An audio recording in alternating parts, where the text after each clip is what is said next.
Şehir'den selamlar. Sizin ilk Ocak ayının 15 günü nasıl geçti bilmiyorum ama bizim biraz böyle hareketli ve biraz hızlı, biraz böyle yoğun, ne olduğunu anlamadık kıvamında geçti.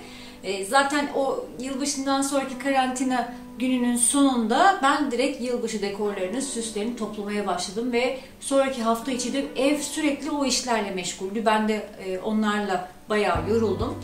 Ondan sonra da yeni yılın getirdiği iş tempoları, detaylar derken bir bakmışız ilk 15 günü yemişiz bile. İnanamıyorum, hala inanamıyorum nasıl geçtiğini bu kadar hızlı zamanın. Ve geldik artık yeni yıldayız. Yeni planlar, yeni hedefler, hayatımızda yenilikler, hep pozitif bakış açısı diye benim de dilimde tüy bitti. Kendim için uyguladığım kadar sizlerin de uygulamasını gönülden istiyorum bu düşünce şeklini. Tabii ki bunun için pek çok metot var, kurslar var, kitaplar var ama ne var biliyor musunuz? Sizde. Her şey aslında sizde bitiyor. Ben çok fazla bu konuda kitap okudum, YouTube seyrettim, yurt dışı kaynaklarını dinledim, uzmanları dinledim. Hepsinin temelinde ne var? Kişinin kendisi var. Kişinin kendisi inanmazsa ve gerçekten istemezse hiçbir şey olmuyor. Şimdi bu videoyu çektiğim tarih Cuma ve İstanbul'a ilk kar sabah düştü. Çok fazla tutmadı. Böyle öğleden sonra güneş çıktı ve hemen erimeye başladı. Hala da eriyor bahçedeki kar. Fakat hafta sonu ve özellikle pazar günü çok büyük bir yağış kitlesinin geldiğini söylüyorlar. Bakalım hep beraber göreceğiz. O yüzden de ben de karlı havayla ilgili böyle moda girdim. Dedim ki değişiklik olsun. Ne yapabilirim evde? Değişik bir ortam yaratmak istedim. Direkt aklıma her zaman olduğu gibi temasal olarak kışla ilgili olduğunu düşündüğüm için şömine önünde hafif bir ortam, ambiyans değişikliği geldi. Bugün de sizlerle bu ambiyans değişikliğine nasıl girdiğimi paylaşmak istedim. Umarım sizin de hoşunuza gider.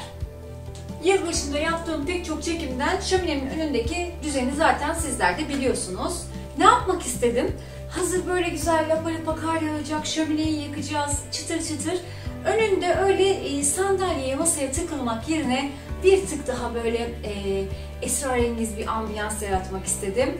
Ve bunu nasıl sağlayabilirdim? Tabii ki yer minderleriyle, böyle Marrakeş havası katarak. Bunun için de direkt çocukluğumdan bana hatıra olan Muhara Türkmenlerinin el işi olan muhteşem minderlerimi, yer minderlerimi, sedir minderi normalde onlar ama ben şimdi artık böyle dekoratif yer minderi olarak kullanmak adına yıllarca hangi eve gidersem gideyim onları da sırtımda taşıdım.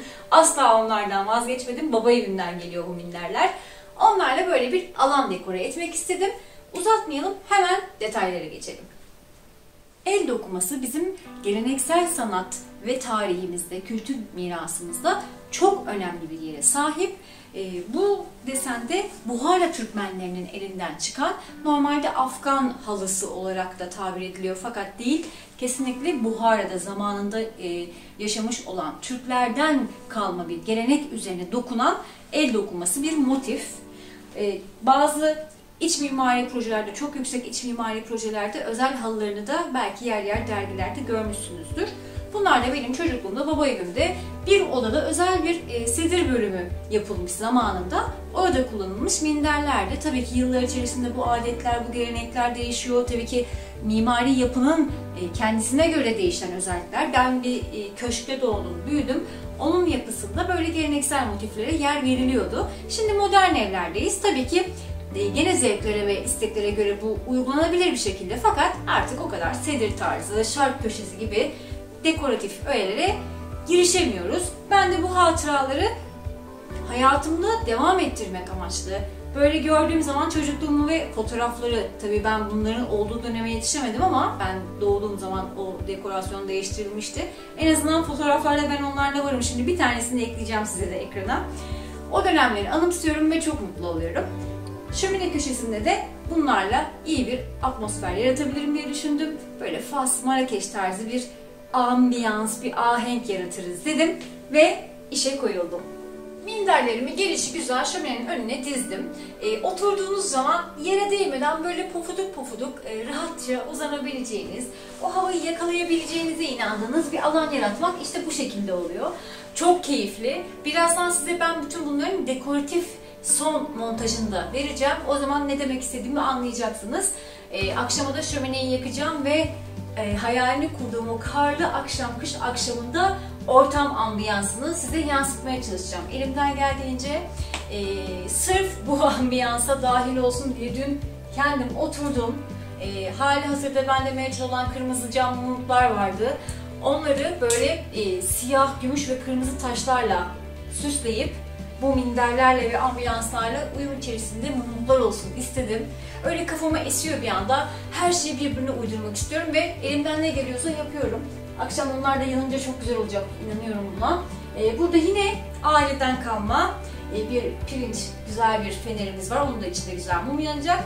Tabii ki belki siz böyle tüller, renkli organzeler, morlar, turuncular, Marrakeş deyince aklınıza onlar geliyor. Fakat burada tam onu yansıtacak bir tema üzerinden değil de daha böyle kış temasından gittiğimiz için sıcak, dokulu, minderler, işte mumlar, o havayı yaratmak bu şekilde aklımdan geçti temalandırırken.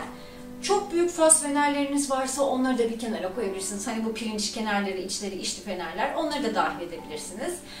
Sevdiğiniz insanla veya tek başınızaysanız kendinize harika bir akşam sunmanızı canı gönülden ben de dilerim.